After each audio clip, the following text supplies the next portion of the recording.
Capri est une île italienne de la mer Tyrrhénienne, située dans la baie de Naples, en face de la péninsule de Sorrente. Longue de 6 km, sur presque 3 km de large, et avec 17 km de côte, Capri a une superficie d'environ 10 km². Son relief montagneux culmine au mont Solaro, avec 589 mètres d'altitude, suivi du mont Tiberio, avec 334 mètres, deux massifs situés dans la partie ouest de l'île. On la connaît particulièrement pour les stacks de rochers émergeant de la mer. Contrairement aux autres îles du golfe de Naples, Capri n'est pas d'origine volcanique mais sédimentaire. Elle est en effet formée de terrains calcaires datant du Crétacé, et dans une moindre mesure, de couches remontant à l'Éocène, et de tufs provenant des volcans voisins. Du point de vue géologique, elle constitue l'extrême contrefort du système montagneux de la péninsule de Sorrente, qui est elle aussi de nature calcaire. Sur son territoire, se trouve la commune homonyme de Capri, et la commune d'Anacapri. Connue depuis l'Antiquité pour sa beauté, elle est un lieu de villégiature dès l'époque romaine.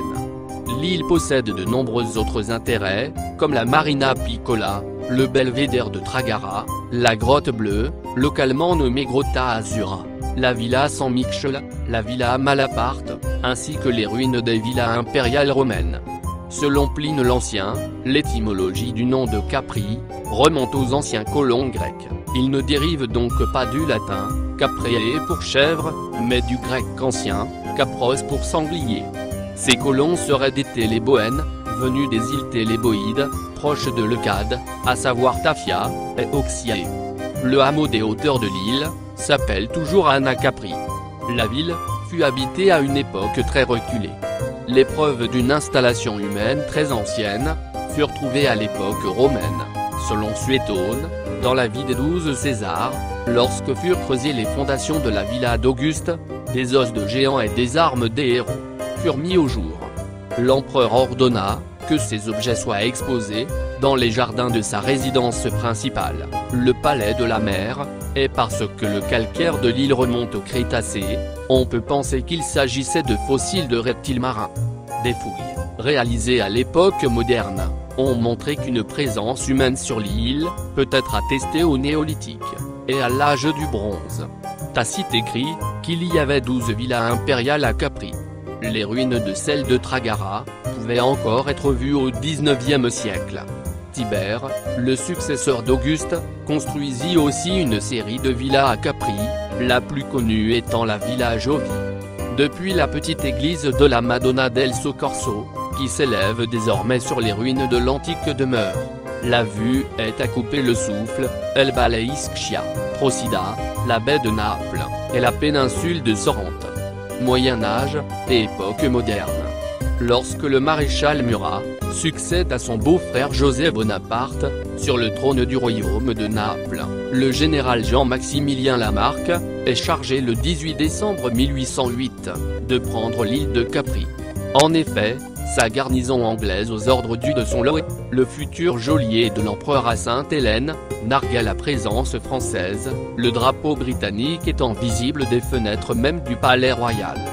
De par sa configuration naturelle, l'île semblait imprenable, entourée de rochers à pic couronnés par les défenses ennemies fortement armées d'artillerie. On ne pouvait l'investir que par escalade et sous le feu nourri d'une garnison nombreuse. Lamarque en entreprit l'escalade à la tête de ses hommes, faisant enlever les échelles et retirer les navires pour ôter toute possibilité de repli. Il ne restait donc plus aux Français qu'à se faire décimer sur place ou à vaincre, et ses baïonnettes au canon, qu'ils réussirent après plusieurs tentatives à enfoncer les défenses anglaises, imposant à l'ennemi une capitulation laissant aux mains des troupes françaises magasins, munitions et ateliers. Rendant hommage à la valeur de ses adversaires, le général Lamarque accorda la liberté aux Anglais, qui quittèrent l'île sans armes ni bagages. Histoire contemporaine. À partir du XIXe siècle, Capri devient une destination de villégiature pour l'aristocratie romaine, aux saisons où la température est trop élevée dans la capitale. L'île est fréquentée par de nombreuses personnalités: Henri Djem, Oscar Wilde, René Maria Rilke, Maxime Gorki, Victoria de Bade, ou encore Curzio Malaparte.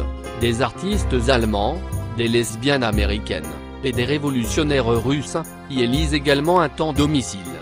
Le médecin Axel Minte fait restaurer la villa Saint-Michel, et Fritz Krupp, héritier des aciéries prussiennes, fait construire un chemin escarpé jusqu'à sa villa, ainsi qu'une grotte artificielle, dans le port de Marina Piccola.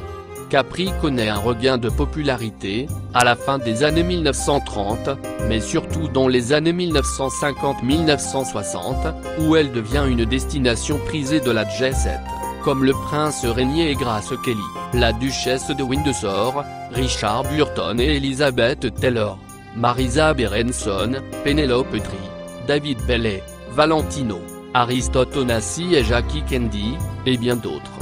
L'île donne naissance à un style vestimentaire issu de l'artisanat local, gros collier en corail et turquoise, spartiate, ou encore le pantalon Capri, inspirant les créateurs de mode, Dolce et Gabbana, par exemple.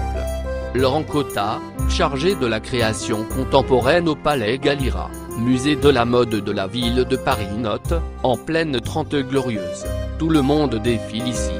Il suffit d'avoir un yacht. On se félicite de l'ambiance, soi-disant, conviviale, comme à Saint-Tropez, où on joue aux boules avec le poissonnier.